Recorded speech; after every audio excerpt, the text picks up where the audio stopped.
A empezar las entrevistas de la tarde, creo que toda la región el día de ayer se ha revolucionado. Las mesas de redacción de los diferentes medios de comunicación, no solamente en la región, sino en el mundo, han girado la vista hacia lo que pasaba en el Ecuador. Y es que luego de días muy complicados, una persona detenida en un centro penitenciario fugó de la cárcel. Esto originó que hayan una suerte de manifestaciones, muchos saqueos en centros comerciales, momentos complicados en el Ecuador. Y seguramente uno de los momentos más, pero más dolorosos que nos tocó ver, seguramente en el último tiempo, fue la toma de un canal de televisión en vivo. Y esto seguramente generó muchísimo, pero muchísimo dolor para la sociedad ecuatoriana. Quiero saludar a Pablo Medina Pérez, profesor de Ciencias Políticas de la Universidad de San Francisco en Quito. Pablo, querido, ¿cómo está? Bienvenido, muy buenas tardes. Les saluda Ángel Careaga. Muy buenas tardes, un gusto estar con ustedes. A ver, Pablo, simplemente para entender, a las personas les ha podido llegar noticias sesgadas o poco contextualizadas, y por eso era la intención de comunicarnos con usted. Si nos podría dar un contexto de cómo es que en el Ecuador se llega al punto tan alto de violencia como el que hemos visto ayer, cómo se nos lo explicaría? A ver, existe un contexto histórico, digamos, el narcotráfico está presente en el Ecuador desde los años 70, 80 del siglo pasado. Yo me atrevería a dar brevemente dos hitos después de ello. Primero en el año 2000, cuando el país, hay dos coyunturas importantes. Por una parte, el país se dolariza, lo cual elimina un tipo de control de flujo de dinero, que es el cambio.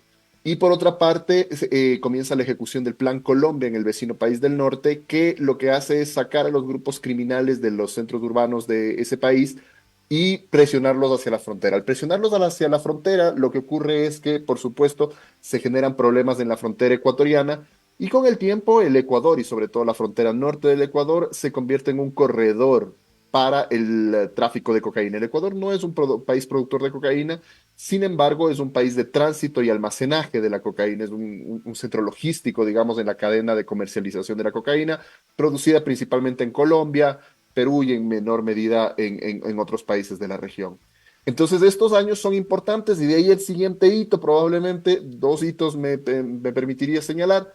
Por una parte, la desmovilización de las Fuerzas Armadas Revolucionarias de Colombia, las FARC, que al desmovilizarse dejan a varias partes de sus antiguos efectivos sin trabajo, sin condiciones de supervivencia, lo que hace que se integren a grupos del narco y fortalezcan estos grupos de delincuencia organizados, GDOs, como se les conoce, digamos, en esta jerga.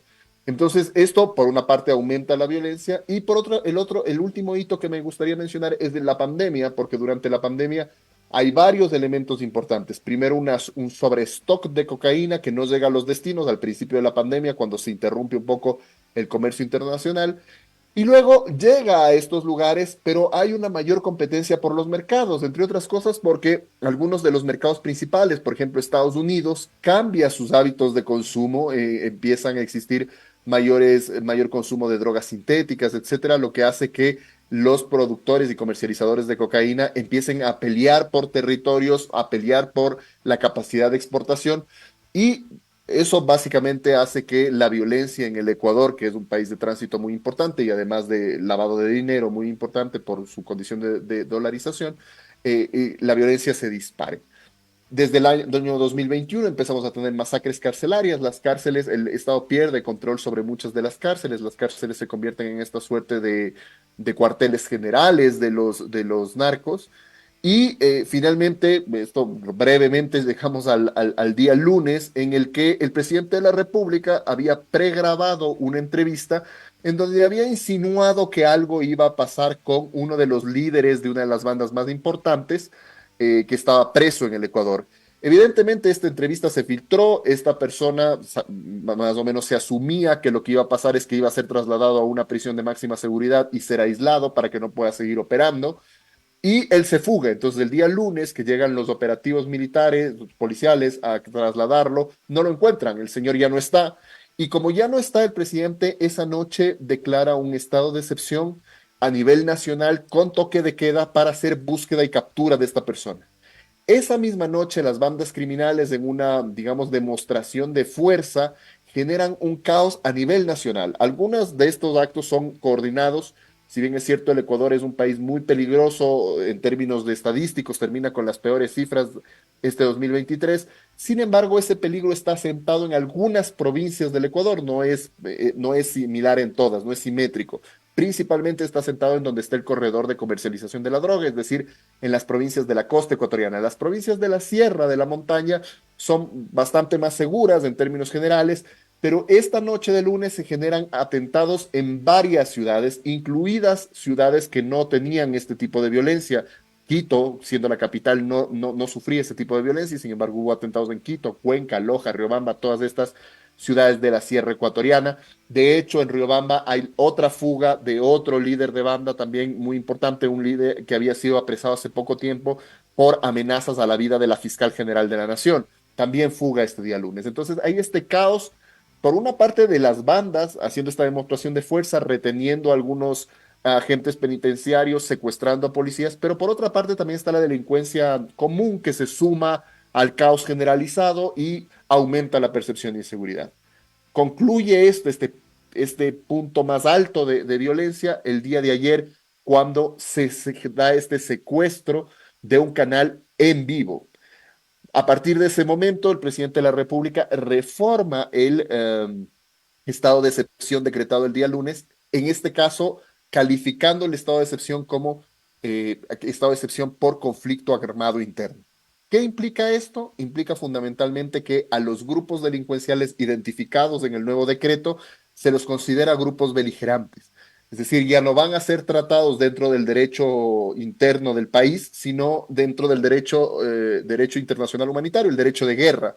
Es decir, son las Fuerzas Armadas ahora quienes son el brazo fundamental de defensa del Estado, lo cual le da una capacidad de reacción, al menos de uso de la fuerza, mucho más amplia al gobierno.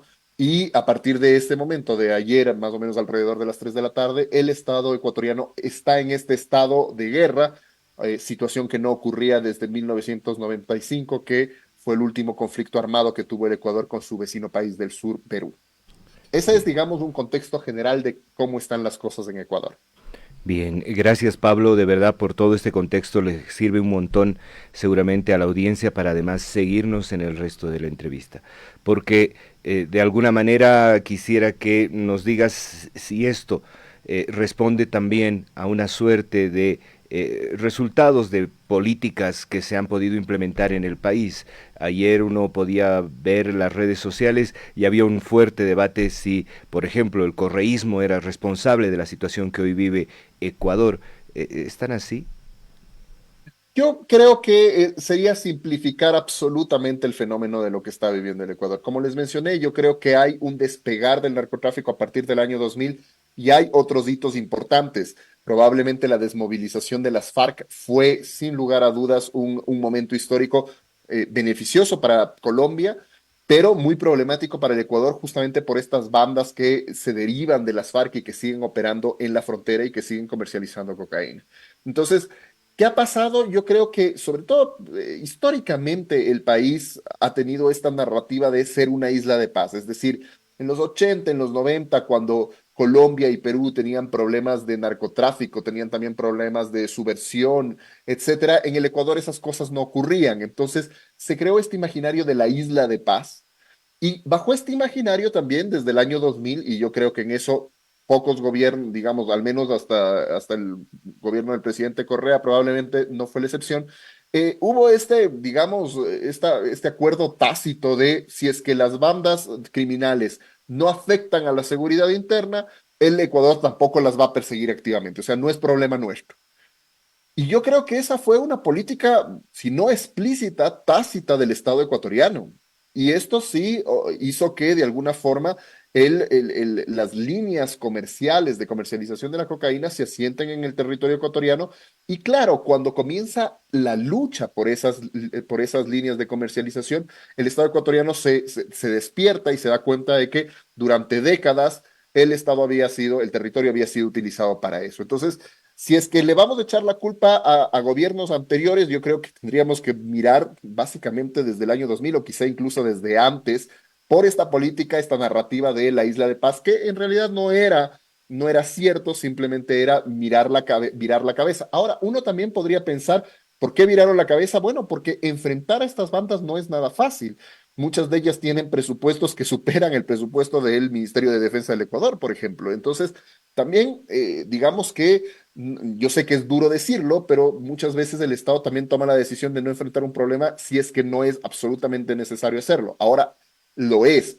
Ahora, los últimos dos gobiernos, el gobierno del presidente Lazo y el recién inaugurado gobierno del presidente Noboa, aparentemente no tienen una política pública integral de cómo van a tratar esto. La misma situación que estamos viviendo en este momento, estamos en el estado de excepción por conflicto armado interno, esto le da una gran capacidad al presidente de enfrentar con fuerza bélica a estos grupos, suponiendo que resulta efectiva, suponiendo que logra arrinconar a estos grupos de narcotraficantes, la gran pregunta es qué pasa el siguiente día, es decir, ¿cuál es la política integral que incluye depurar Fuerzas Armadas, sobre todo Policía Nacional, el sistema de justicia, muchos de ellos que han sido o amenazados o cooptados por el narco? ¿Qué va a pasar, por ejemplo, con todos los jóvenes que son reclutados y son reclutados porque viven en zonas absolutamente abandonadas del país sin ninguna perspectiva de futuro? ¿Qué va a pasar con, en general, la lucha contra el narcotráfico en el Ecuador? Es decir, no sabemos exactamente cuál es la política pública y los últimos dos gobiernos no han presentado política pública, simplemente hechos reactivos como este estado de excepción, lo cual también deja mucho que desear porque, insisto, si bien es cierto, hoy necesitamos la reacción, una política pública no solo es reacción, una política pública es prevención, una política pública tiene que ver con lograr generar perspectivas para estos jóvenes y unos ambientes socioeconómicos lo suficientemente sólidos como para que no sean fácilmente reclutados. Es importante trabajar en el sistema político para que el narco no pueda infiltrarse dentro de la política, dentro del sistema, fortalecer el sistema de justicia con escuelas de justicia, etcétera, y que no sean simplemente abogados que pueden vincularse muchas veces que están en el rol de pagos del narco y que se vinculan al sistema de justicia. Es decir, hay una perspectiva integral que debería ser tratada y que lastimosamente en los últimos gobiernos no la hemos visto. Quizá en el gobierno del presidente Correa había una estrategia integral, pero no de lucha directa contra el narco. Entonces, como vemos, hay falencias, digamos, de izquierda, derecha, correístas, anticorreístas, lacistas, en fin. Yo creo que señalar a alguien como el culpable es tremendamente simplista y no creo que ayude a un debate más profundo. Que es central lo que acabas de decir, especialmente para el análisis integral de los eventos y de las circunstancias y de los contextos. A veces solamente nos quedamos con esos poquitos caracteres que puedes escribir en X o lo que puedes escribir libremente en las redes sociales, Facebook e Instagram, y nos da cada vez más flojera leer todos los contextos de manera integral y eso nos está dañando mucho y seguramente nos está pasando en gran parte del mundo. Pablo, la siguiente pregunta tiene que ver con algo que deslizaste también en esta tu última locución y es si es suficiente lo que hacen las autoridades con el estado de excepción, por ejemplo. Y de inmediato nuevamente empiezan a aparecer las voces de que parecería que Bukele es un modelo para la región. No sé cuáles son los criterios que tú tienes. Yo tengo serias observaciones en torno a esa línea delgada que se cruza, que tiene que ver con el respeto a los derechos humanos, pero que desde luego en los resultados, cuando las democracias empiezan a fallar, cuando los estados empiezan a generar un desgaste en sus instituciones, pareciera que la gente dice, bueno, necesitamos a alguien que tenga mano dura. Y la mano dura parecería que son a lo mejor formas como las que Bukele ha impuesto en su país, que hace unas horas y empezábamos el programa mostrando un extracto de una última conferencia de prensa del presidente Bukele que dice si hacen y si generan más violencia en las calles no van a comer un arroz, juro por Dios que no les voy a dar un grano de arroz a los pandilleros que están hoy en las cárceles.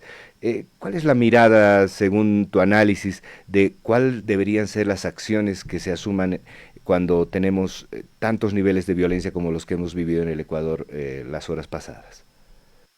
Miren, yo en esto, intentando ser lo más didáctico posible, creo que una metáfora médica puede ayudar. Entonces, cuando uno llega con un dolor muy profundo al hospital, a emergencias, normalmente a uno le dan medicamentos muy fuertes, corticoides o analgésicos. Alguna vez llegué yo con un dolor profundo y me tuvieron que dar analgésicos muy, muy fuertes. Pero una vez que uno hace eso, porque era inevitable, pero una vez que uno hace eso, normalmente lo que sigue es mirar cuáles son las causas.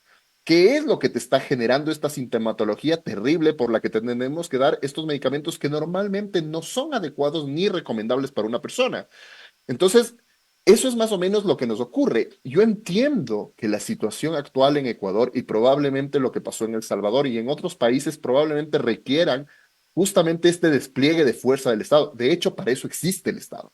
O sea, yo en esto sí me inscribo con una definición muy clásica, beberiana del Estado, y el Estado tiene que tener el monopolio legítimo de la fuerza. Y el tener el monopolio legítimo de la fuerza también implica ejercerla cuando así corresponde. Entonces, está bien, es como cuando uno llega a emergencias y le ponen en la vía un, no sé, corticoide o le ponen en la vía morfina porque el dolor es demasiado potente. Perfecto. Pero uno no puede vivir de corticoides y de morfina. Y lo mismo pasa con el Estado. Es decir, uno no puede vivir de un Estado policial o militarizado, porque de hecho, cuando uno hace eso con el tiempo, eso, igual que en una persona que la persona genera resistencia a esos medicamentos y dejan de ser útiles, lo mismo pasa con el uso de la fuerza pública. Con el tiempo, la fuerza pública es cooptada por las bandas criminales, por el narco. Un ejemplo tristísimo de eso es México, en donde de hecho se utilizó a las Fuerzas Armadas como línea de defensa dura y con el tiempo también fueron cooptadas por el narco. Entonces, no hay que hacerlo, esto es excepcional, por eso también en el Ecuador se llama estado de excepción y tiene que ser de excepción.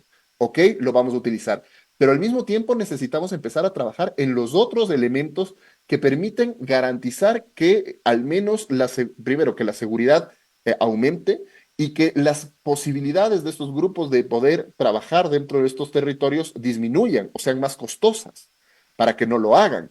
Entonces, trabajar en eso es importante, la parte estructural es importante. Entonces, sí, el estilo de Bukele es un estilo de reactivo, por supuesto. La pregunta es, ¿está trabajando al mismo tiempo en las condiciones estructurales para que esto no vuelva a pasar y con el tiempo ya no sea necesario? Igual que cuando uno está en el hospital y ya se dan cuenta de lo que uno tiene es unos cálculos en el riñón, entonces le sacan los cálculos del riñón, ya no duele, ya no necesita la morfina, puede irse a la casa y puede vivir sin medicamentos. Es más o menos lo mismo. Una vez que hemos reaccionado, una vez que hemos logrado salir de este pic de crisis, ok, ¿cuál es el siguiente paso? ¿Estamos trabajando para que no vuelva a pasar o vamos a tener que vivir con esto? Y si vamos a tener que vivir con esto, lastimosamente no es sostenible en el tiempo. No es sostenible en el tiempo y eso también pasa con los países y con los líderes. Y claro, en el caso de El Salvador, uno dice el modelo Bukele, es curioso que le hayamos puesto el nombre del presidente. ¿Qué pasa cuando el presidente Bukele ya no sea presidente?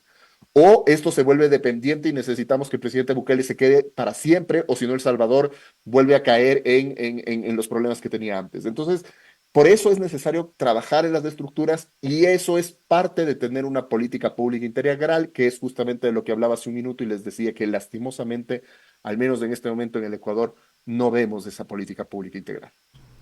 Bien, esto nuevamente nos ayuda muchísimo a comprender desde esta mirada mucho más centrada, mucho más con un cable a tierra, digamos, lejos de los apasionamientos que nos puede generar los momentos y las circunstancias, ver el tema y te lo agradezco de verdad muchísimo, Pablo. Pablo, ¿cómo crees que van a ser los siguientes días en el Ecuador? ¿Cómo está la sensación de la sociedad ecuatoriana? Hoy me imagino que debe ser complicado pensar en que mandar a tu hijo a la universidad, ¿no? O a tu hija a la universidad porque puede entrar un grupo armado y tomarlos de rehenes. Hoy debe ser complicado pensar que te puedes subir fácilmente a un transporte público o ir a un centro comercial o abrir tu negocio. Esto seguramente afecta muy delicadamente a las fibras de la convivencia, de esta suerte de tejido social que deben tener en el Ecuador. ¿Cuál es tu lectura de lo que está viviendo hoy el ciudadano y la ciudadana ecuatoriana? Otra vez yo creo que eso tiene que ver mucho con el lugar del Ecuador en el que nos encontremos. Probablemente si es que uno está en las provincias más afectadas, Guayas, Guayaquil específicamente, la ciudad de Guayaquil, la ciudad de Daule dentro de la provincia de Guayas, Esmeraldas, Los Ríos, en las provincias de la costa, el efecto es brutal, Pensemos, por ejemplo, en el caso de la provincia de Esmeraldas, es la provincia más al norte de la costa ecuatoriana y más cercana también y por tradición más utilizada por el turismo de Quito, la capital. Es decir, los quiteños normalmente van de vacaciones a Esmeraldas cuando van a la playa. Esta es una provincia que mueve muchísimo dinero y parte de su economía se mueve a partir del turismo interno. Evidentemente, con las condiciones actuales, eso ha decaído tremendamente. Entonces, esa provincia está sufriendo embates muy duros. En general, en la costa, por temas de inversión, evidentemente, cuando alguien va a invertir, una de las cosas que se pregunta es, ¿no me van a robar? ¿No me van a asaltar? No, entonces, eso ha afectado a las provincias de la costa. Las provincias de la Sierra y de la Amazonía y por supuesto Galápagos son provincias que han recibido, que reciben mucho menos impacto de esto, aunque no deja de existir, por supuesto. Y ahí yo creo que más bien hay una percepción, bueno, no, hay delincuencia común sobre todo porque, ojo, hay unos fenómenos interesantes que empiezan a ocurrir. La delincuencia común de las grandes ciudades de la costa ya no pueden operar en la costa, porque para operar en la costa necesita ser parte de una de estas grandes bandas. Entonces, si es que no sé, un ladrón de poca monta quiere trabajar en Guayaquil, no puede trabajar en Guayaquil, a menos que se involucre con una de estas bandas. Entonces, ¿qué es lo que hace si no le interesa involucrarse con una de estas bandas? Se va a las provincias de la sierra. Entonces, la delincuencia común ha aumentado en las provincias de la sierra, también aprovechando el que muchos efectivos de la policía han sido trasladados a la costa por la situación. Entonces, existe un déficit de policías en muchas ciudades de la sierra. Entonces, claro, hay esta sensación de inseguridad que no es la misma que la inseguridad de la costa, pero existe. Y lo que ocurrió en estas últimas 48 horas fue, yo creo que es un golpe muy importante al tejido social, porque también disminuye la capacidad de confianza de las personas. Es decir, tú tienes miedo de abrir la puerta de tu casa, a mí en un momento más probablemente encargue comida para almorzar y yo tengo que estar pendiente de que quien me viene a dejar la comida sea quien me viene, el encargado del repartidor de la comida y no sea un delincuente. Entonces, este tipo de zozobra, de desconfianza, evidentemente aumenta los costos de transacción sociales, cómo la gente se relaciona entre sí, y esto va a tener afectaciones, yo creo que incluso a futuro en el país, incluso si es que en este momento logramos resolver el momento más álgido de inseguridad que estamos viviendo. Y por eso es que hablo, perdón que insista tanto, de esta necesidad de políticas públicas integrales, incluso de reconciliación entre los ciudadanos. Bien, qué importante que toques este tema, Pablo, porque tiene que ver con esto, con la cohesión, con la convivencia, con la certeza de que hay un Estado que me protege, que me garantiza, que me permite retomar mis actividades de manera, entre comillas, ¿no? Con la normalidad que se pueda. En el contexto seguramente tomará unos buenos meses en entrar en una, entre comillas, una vez más, normalidad. ¿Cómo se vive el que hoy para los anuncios que se han hecho desde el ejército, todas las personas que generen desorden o que pertenezcan a estos grupos irregulares son objetivos militares? Esto también debe generar una suerte de contexto muy espeso, muy pesado, ¿no? Allá. Yo creo que sí, pero después de lo ocurrido, sobre todo la noche y mañana del día de ayer, la ciudadanía demandaba eso. Es decir, yo me atrevería a decir que había una demanda importante de medidas radicales y finalmente el presidente adoptó esas medidas radicales. Evidentemente no son probablemente las más deseables, lo ideal sería que no exista la necesidad de hacerlo, pero yo creo que hay zozobra, pero no particularmente por la presencia de las Fuerzas Armadas en las calles. Hay que recordar que el Ecuador en ese sentido tiene una relación con sus Fuerzas Armadas muy distinta a la que tienen el resto de países de la región, entre otras cosas porque nosotros no vivimos regímenes militares en donde hayan existido grandes abusos a derechos humanos. Entonces, las Fuerzas Armadas en el Ecuador en general son una de las instituciones que más confianza tiene entre la ciudadanía, a diferencia de la Policía Nacional. Entonces, yo creo que ahí más bien puede existir, al menos inicialmente, un apoyo y una suerte de bienvenida a que las Fuerzas Armadas estén patrullando las calles. Otra vez, eso no se ve de igual forma en todo el país, la presencia militar me refiero. Por ejemplo, ahora en el caso de Quito, evidentemente en el metro, el día de ayer se militarizaron varias estaciones de metro para asegurarse de que no hayan atentados y cosas por el estilo. pero en general, por ejemplo, en Quito no es que uno ve militares en todas partes, lo que no ocurre en las provincias de la costa, en donde sí la militarización es muy importante. Bien. Pablo, lo último es a lo mejor una situación que a lo mejor se veía venir ya desde los eventos que hemos lamentado en la etapa pre-electoral y también después de la elección del presidente, es la juventud del presidente Noboa. Pero tengo la sensación de que en realidad está dando muestras de una lectura de la situación, de tomar determinaciones. ¿Cómo está la imagen del flamante presidente del Ecuador en este contexto? La popularidad del presidente se mantiene relativamente alta. El hecho de haber declarado el estado de conflicto armado interno, yo creo que se correlaciona mucho con el sentir de la población, porque, por lo que probablemente también se mantenga alto. Hay algunas críticas importantes, primero, a su estilo de comunicación. En alguna medida se agradece que sea un presidente más bien corto de palabras, que no de grandes discursos aburridos, etcétera, sino que sea conciso. Pero también pasa que, qué sé yo, después de haber declarado el conflicto armado interno el día de ayer a las 3 de la tarde, el presidente no dio declaraciones sino hasta esta mañana.